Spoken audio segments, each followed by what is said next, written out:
Welcome, and today we're checking out the VR cable management system Danglers from Business Company VR. Now what these cable management systems are designed to do is to keep the cable out of the way when you're having a cabled PC VR experience to make it feel almost wireless. Danglers exist for a variety of different headsets, but in this video I'll be taking a look at the Oculus Quest and the Oculus Quest 2 versions. And of course, if you're interested in purchasing, you'll find the links to the Business Company VR website in the description below. Now I've collaborated with Business Company VR to give away 4 sets of Danglers, 2 for the Oculus Quest and 2 for the Oculus Quest 2. So if you would like to be in a chance of winning, just comment in the comment section below what headset you would like a set of Danglers for, whether it be the Oculus Quest or the Oculus Quest 2, and whether you live within Australia, which is where I am, or internationally. We have 2 sets to give away within Australia and 2 sets to give away internationally, and at the end of the week we will announce the winners. Don't forget, if you like this video, to give it a thumbs up, and if you like it enough that you'd even consider subscribing, that would be fantastic.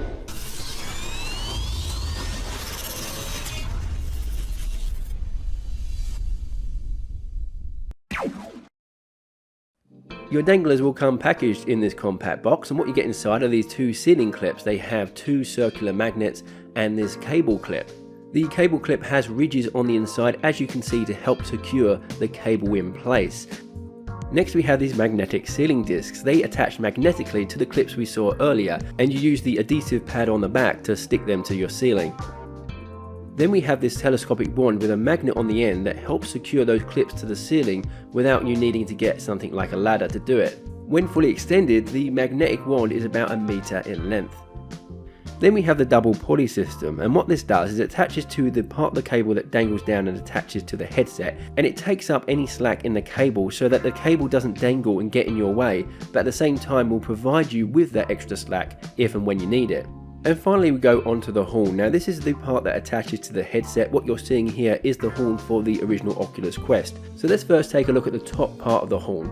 So you have this little space here you can see along the side where you run the cable. That keeps the cable in place and stops any loose cable from dangling around the headset and getting in the way. So let's take a look at the bottom part of the horn, and that's going to have a different shape depending on the headset. You'll have this adhesive strip here that's going to stick to the headset. Then on the opposite end you have this loop section that will connect to your Quest headset and allow you to thread the top head strap through.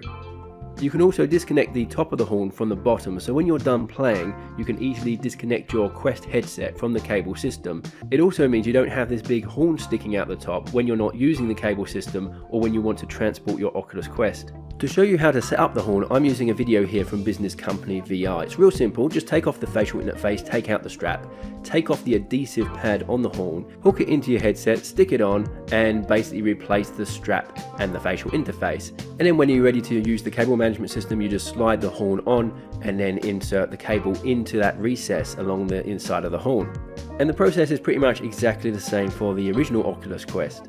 It's probably a good idea to clean the headset first before you stick on the horn, because it'll help it stick better to your headset. And when I stuck it on, I made sure I held it there firmly for a good minute to make sure it stuck properly. So now that we've done the horn, let's see how easy it is to set up the whole system.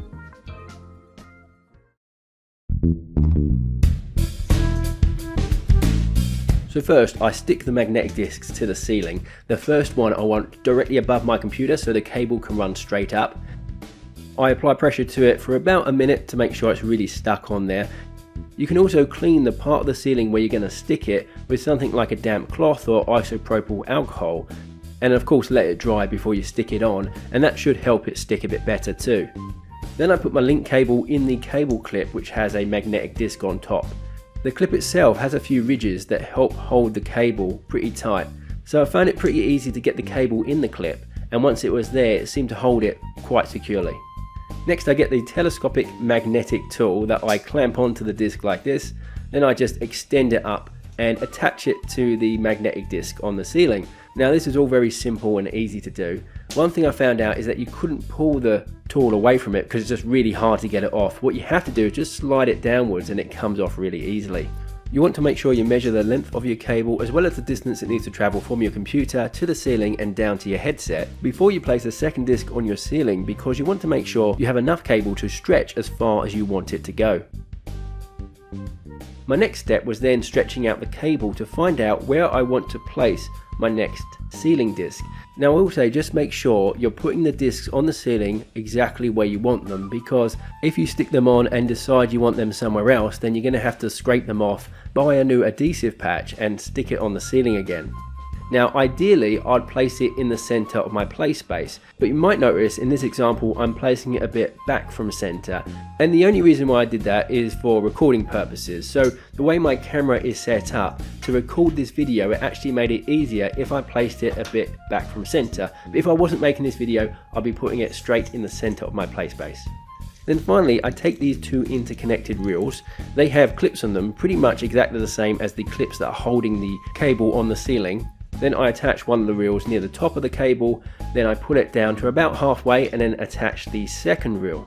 Now I'm doing it on a ladder like you're seeing here, just for recording purposes, but this is not the easiest way to do it. In fact, it's probably easier if you detach the cable from the ceiling and attach the clips while you're on the ground. There's no need to be on a ladder to do this. And next is running the cable through the horn. Just run the cable through the center of it, and I had no trouble getting the cable in there. Now one thing to mention is that the horn is designed to fit a variety of different link cables with different thicknesses. The recess on the Quest 2 horn was about 5mm at its widest point, but I found the horn for the original Quest to be about 1mm larger, so not a huge difference there. So next I tried it with a series of different cables, starting with the official Oculus link cable, and the official Oculus link cable fit in both the Oculus Quest 2 and the Oculus Quest horn. However, it was fairly loose, and the cable actually came out of both horns when I played. So if your cable is too loose, you'll need to use some kind of tape or cable tie to secure it in there. I then tried an unofficial Oculus link cable which fit quite well in the Oculus Quest 2 horn. I didn't need to use tape for that one.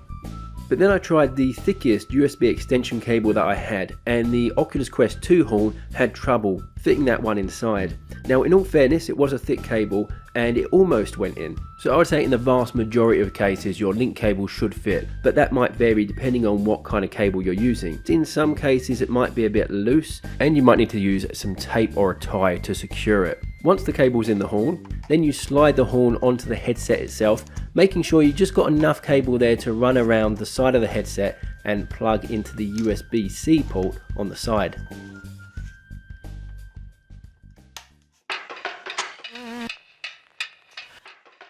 Now we come to testing. So putting on the headset was really easy, and for this demonstration I'm going to be playing as God's Wrath. I found as I was playing, the cable never got in my way. There were never any slack areas of cable that dangled in front of me that I had to push out the way or I got caught up in. For me, the cable was out of the way at all times. Whether I was moving around or turning, it just didn't matter. Now in terms of that reel system, it did a great job of taking up that extra slack, but allowing me extra cable when I needed it to move around in game. And when I was doing things like ducking, I felt next to no tugging, which was great because it felt like I was almost playing wirelessly. But when I did have to walk around the play space, I did feel increased tugging the further that cord was stretched out, so it wasn't like there was no tugging whatsoever. Now I did find with the headset securely on my head, the tugging was minor and it was definitely reduced compared to other cable systems that I've used in the past. And it was certainly better than just running the cable along the floor. But like I say, I did notice some tugging, and that tugging got stronger the further my cable was stretched. Now this is one of my favourite features of this system, how easy it is to pack away. Once I pull these clips down, I'm pretty much done, and all I'm left with is these two magnetic discs on my ceiling, which are hardly noticeable at all. So it's a really clean solution that's easy to pack up, and of course when I want to play again, I can set it up within a matter of seconds. Now just to note, I've only tested this on the original Oculus Quest and Oculus Quest 2. Other headsets you might get a different experience, the one I have here, but I can say that overall I'm really impressed with this system. I think it's a very clever way of managing the cable, and the two things that really stood out to me was how it's really effective in keeping the cable slack away from my face, and how easy it was to set up. I'm not only talking about the initial setup, but also every time you want to play, how you can have it up and running in a matter of seconds, and how it can be taken down really quickly too. And I think that's a major barrier for me when it comes to cable management systems, in that they can be a bit awkward and finicky to set up. But I didn't find this to be the case at all with this system.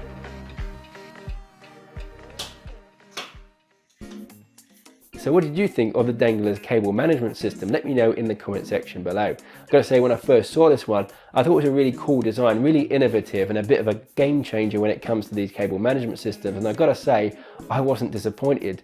I think it offered a lot of benefits, and I will certainly be using it as my go-to cable management system in future. Anyway, that's it from me today. Thank you for watching as always, and I'll catch you in the next video.